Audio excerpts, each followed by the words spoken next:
Hello student, आप लोगों का मेरे चैनल पर स्वागत है मिशन लक्ष्य पर। जैसे कि हम लोग यहाँ पे NTA UC नेट की तैयारी कर रहे हैं एजुकेशन सब्जेक्ट की, तो यूनिट 10 हम लोग कर रहे थे, उसका आज 4 पार्ट है।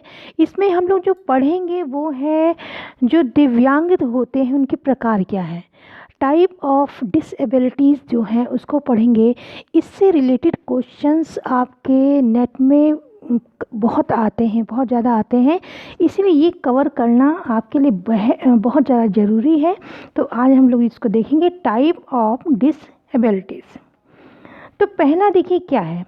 अब जो हमारी दिव्यांगता है या डिसेबिलिटीज़ हैं वो कितनी प्रकार की हैं, कितनी, तो एक जैसे है दृष्टिहीनता।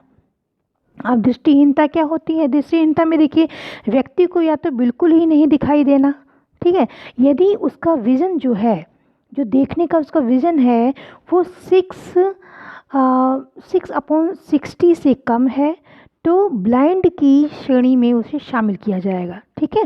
ये आपका पहला पॉइंट है। दूसरा पॉइंट है कि यदि दृष्टि उसकी जो है वो 6/18 से लेकर 6/60 के बीच होने पर उसको लो विज़न पर्सन कहा जाए, यानी कि जो निम्न दृष्टि होती है उसे कहा जाएगा कि इसको लो विज़न पर्सन कहा जाएगा। अब ये आपका दृष्टिहीनता से संबंधित था। अब जो दूसरी डिसेबिलिटीज़ है वो है हियरिंग इम्पेयरमेंट, यानी कि जो सुनने में परेशानी है, जो बच्चे सुन नहीं सकते हैं, यानी कि श्रवणहीनता। श्रवणहीनता से ग्रसित व्यक्ति जो है वो प्राय 60 डेसिबल या अधिक की ध्वनि को ही सुन पाते हैं। परंतु अगर भारतीय पुनर्वास परिषद RCI के अनुसार देखा जाए तो उन्होंने 70 डेसिबल से अधिक श्रवण क्षमता को ही श्रवणहीनता के रूप में स्वीकार किया है, ठीक है। ये आपका पॉइंट हो गया, इस चीज़ को आप ध्यान रखेंगे। आगे जो आपका दिव्यांगता है वो लेप्रोसी है, यानी कुष्ठ रोग होता है। इसमें स्किन जो होता है, इसमें स्किन वाइट हो जाती है, वाइट कलर दाग पड़ जाते हैं। तो इसमें ये किस लिए कैसे होता है, क्या मतलब क्या कारण इसका होता है? इसमें एक बैक्टीरिया होता है, बैक्टीरिया के इन्फेक्शन से होता है। और इसमें हाथ पैर जो हैं, जो आपके शरीर के अंग हैं, उसमें सेंसेशन नहीं होती, जो संवेदना होती वो नहीं होती, इसमें कमी हो जाती है, ठीक है, सेंसेशन की कमी हो जाती है। अगला आपका है अब जो अनुवांशिक दोष हैं। अब अनुवांशिक दोष देखते हैं, क्योंकि जो जीन्स होते हैं, जो आपके जो गुणसूत्र होते हैं, जो कि माता पिता से एक बच्चे को मिलते हैं, उनसे देखते हैं कौन कौन से उनकी कमी के वजह से या कौन से गुणसूत्रों की वजह से दोष हो जाते हैं। तो अनुवांशिक दोषों के कारण कभी कभी बौद्धिक विकलांगता, यानी कि जो मानसिक विकलांगता है, माता पिता से विरासत में मिली असामान्य जीन के कारण होती है, ठीक है। जैसे अब इसमें कौन कौन से रोग हैं, आपकी कौन सी परेशानियाँ, ये है डाउन सिंड्रोम, दूसरा है क्लाइनफेल्टर सिंड्रोम, और तीसरा है विलियम सिंड्रोम, और चौथा है जन्मजात हाइपोथायराइडिज्म, ठीक है। ये आपका है।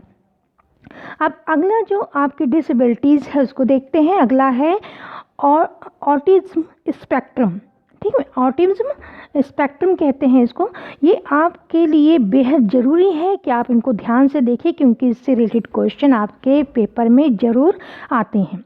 तो ये देखते हैं ऑटिज्म स्पेक्ट्रम क्या होता है। इसमें क्या होता है, ये एक तंत्रिका विकासात्मक निःशक्तता है। इसमें तंत्रिका का जो विकास होता है उसमें इसको दोष हो जाता है, वो नहीं अच्छी तरह से विकसित हो पाती है। तो ये एक तंत्रिका विकासात्मक निःशक्तता है जो एक बच्चे के संप्रेषण, जिसका संप्रेषण है, जिससे कम्युनिकेशन है, संप्रेषण, भाषा की समझ और अन्य के साथ खेलने एवं अंतःक्रिया, जो आपस में इंटरेक्शन होता है, करने की योग्यता को प्रभावित करता है। कौन सा दोष?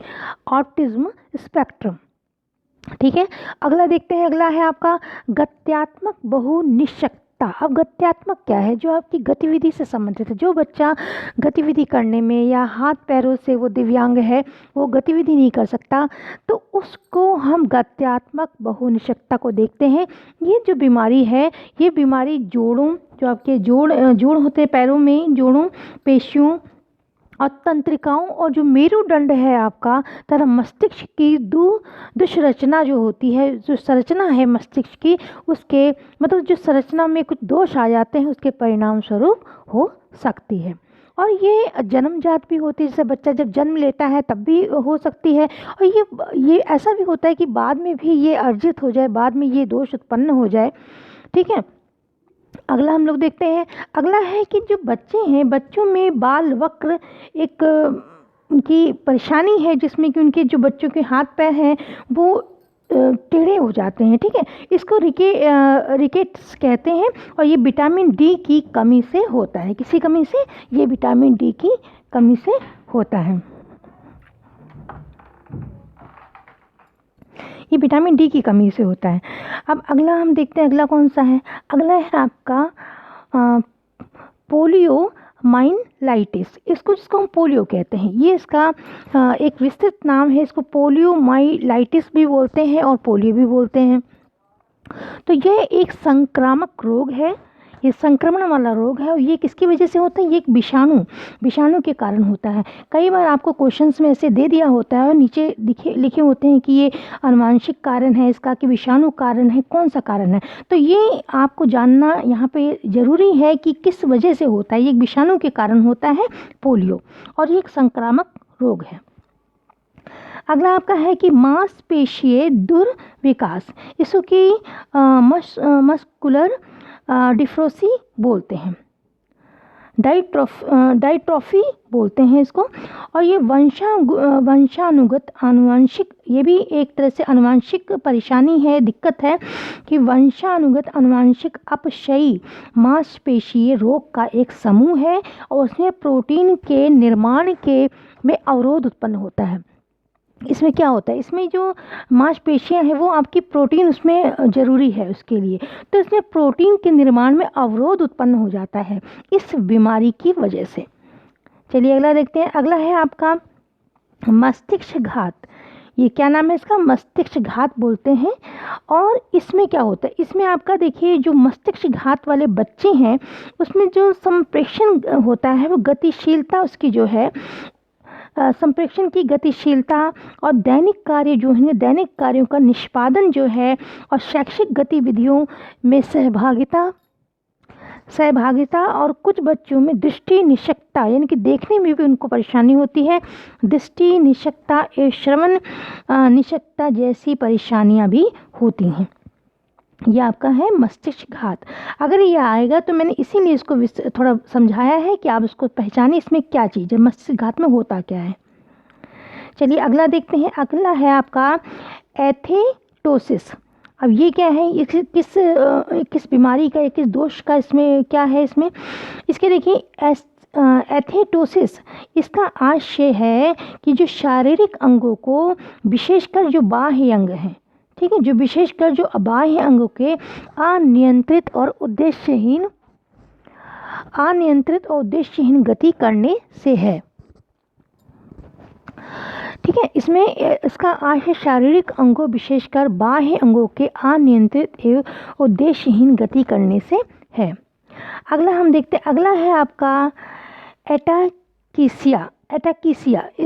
इसको बोलते हैं सेरेबेलम भी बोलते हैं। और इसका क्या होता है? इसमें क्या होता है? मस्तिष्क का जो सबसे निचला भाग है, ठीक है, सबसे निचला भाग जो है मस्तिष्क का, उसकी क्षति के कारण, हिस्से की क्षति के कारण होता है, जिसके कारण की जो संतुलन संबंधी समस्याएं, आज जैसे बच्चा संतुलित रूप से खड़ा होता है, वो ठीक से खड़ा नहीं हो पाता, अपना संतुलन नहीं ठीक से कर पाता है शरीर का, जो संतुलन से संबंधित समस्याएं हैं वो उसको आती हैं इसमें। अगला जो दोष है वो है मोरफेन सलेक्शन। अब ये जो है ये आपके पेपर में आ चुका है नेट के, और जितने भी मैं आपको पढ़ा रही हूँ ये सब आए हुए हैं। इन पे आप दोबारा ध्यान दीजिए, क्योंकि ये दोबारा भी आ सकते हैं। ऐसी बात नहीं कि एक बार है दोबारा नहीं आ सकता, तो इनको आप लोग ध्यान से पढ़िए। है आपका मोरफेन सलेक्शन। ये किस लिए होता है, कैसे होता है? ये एक मोरफेन सलेक्शन एक आनुवांशिक विकार है। ये भी जो आपके गुणसूत्र हैं, जो जीन हैं, उनके कारण भी ये विकार होता है, यानी कि ये आनुवांशिक विकार है। अगला है आपका ड्यूशेन। ड्यूशेन क्या है? ये एक मांसपेशीय दुर्विकास, यानी कि जब मांसपेशियों का ठीक से विकास नहीं हो पाता है, मांसपेशीय दुर्विकास का सबसे सामान्य रूप है। कौन सा? ड्यूशेन।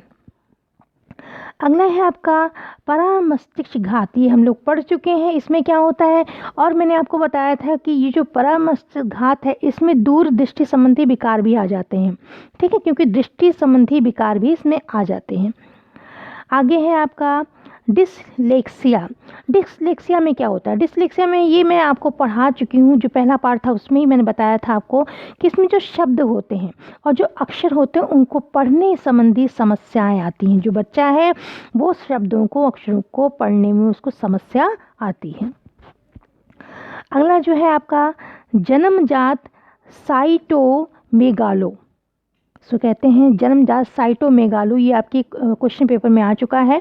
इसमें क्या होता है, विषसर्पिका संबंधी विषाणु की वजह से होता है। संबंधी विषाणु संक्रमण के कारण सुनने की जो शक्ति है वो समाप्त हो जाती है। ये जो बीमारी है वो सुनने की शक्ति से, यानी कि आपकी श्रवणहीनता से संबंधित है, कि इसको कहते हैं जन्मजात साइटोमेगालो, और ये विषाणु से होता है, विषाणु संक्रमण के कारण होता है, ठीक है। अगला है आपका निस्टेगमस। निस्टेगमस ये किस लिए होता है, क्या होता है इसमें क्या होता है, ना चाहते हुए भी आपकी जो आँखें हैं, आँखों का तेज़ी से घूमना, चारों तरफ घूमना, यानी कि आँखें, जैसे आप एक जगह फोकस करना चाहते हो तो फोकस नहीं कर सकते, उसमें आँखें ना चाहते हुए भी आपकी आँखें जो है इधर उधर घूमती रहती हैं, जिससे कि चीज़ों पर आप ध्यान केंद्रित करना कठिन हो जाता है और चक्कर आते हैं, ठीक है।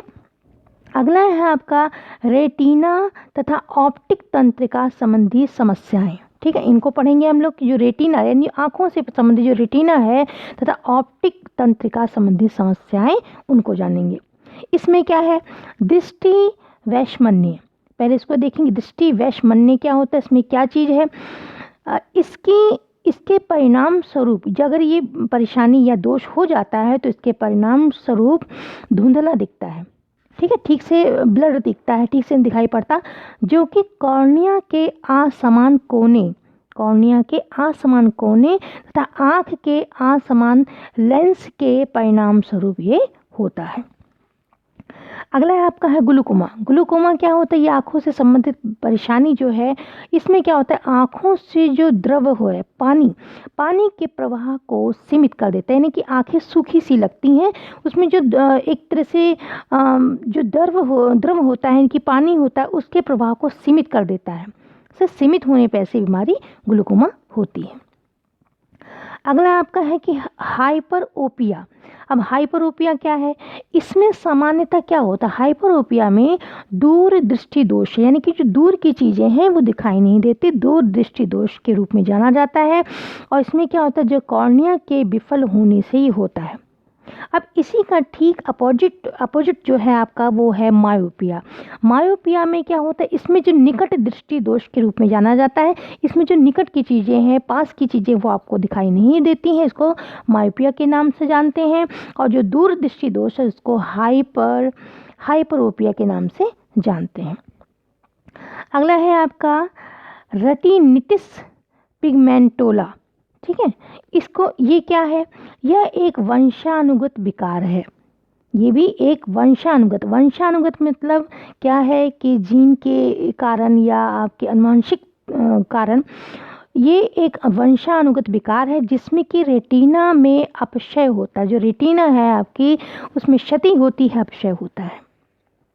अगला है आपका कि एनोशिया क्या होता है, एनोशिया भी आपके क्वेश्चन पेपर में आ चुका है।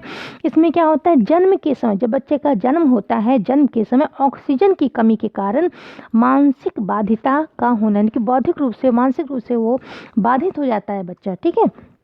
अगला आपका है मल्टीपल स्केलेसिस होता है। तो इसमें क्या होता है, इसमें देखिए अपकर्षक तंत्रिका मांसपेशी रोग है, ये भी मसल्स मांसपेशी रोग है, और ये संक्रामक नहीं है, यानी छुआछूत का इसमें कोई बात नहीं है, ये संक्रामक नहीं है, ठीक है। अगला है आपका मिर्गी क्या होती है, मिर्गी जो इसमें झटके आते हैं और शरीर में, और इसमें क्या है कि ये एक क्षतिग्रस्तता है, कौन सी, स्नायविक स्नायविक क्षतिग्रस्तता ये है। अगला आपका है कि ऑटोसोमल डिसऑर्डर, ये क्या है? इसमें ये गुणसूत्र के जो 22 यानी कि 22वें युग्म में व्यातिक्रम के परिणाम स्वरूप उत्पन्न होते हैं, जो कि लिंग से संबंधित नहीं है। ये जो परेशानी है ये लिंग से संबंधित नहीं है। और ये कौन से गुणसूत्र के कारण होता है? ये 22वें गुणसूत्र के युग्म में व्यातिक्रम के परिणाम स्वरूप उत्पन्न होते हैं। अगला है आपका कि अगला है कि मध्यम बहरे जो बालकों की, जो मध्यम बहरे बालक हैं उनका जो श्रवलोप है, सुनने की जो पावर है वो कितनी होती है। ठीक है, उसके बारे में देखते हैं। तो जो मध्यम बहरे बालकों को बताया जाएगा तो उनके जो सुनने का वो लोप है वो है 26 से 54 डेसिबल होगा। ठीक है, अगला है आपका कि 85 जो डेसिबल स्तर है वो लंबे समय तक अगर सुना जाता है, अगर कोई बच्चा सुनता है, कोई भी सुनता है 85 डेसिबल स्तर से लंबे समय तक सुनने से ये जोखिम भरा है, जो कि कानों के लिए एक दोष उत्पन्न कर सकता है। तो बच्चों ये वीडियो यहीं पे समाप्त होता है। और ये कैसा लगा आप लोगों को? अगर कोई परेशानी है, कोई चीज़ समझ नहीं आई तो आप कमेंट के द्वारा बताइए और इसको शेयर करिए, लाइक करिए और थैंक्स फॉर वॉचिंग।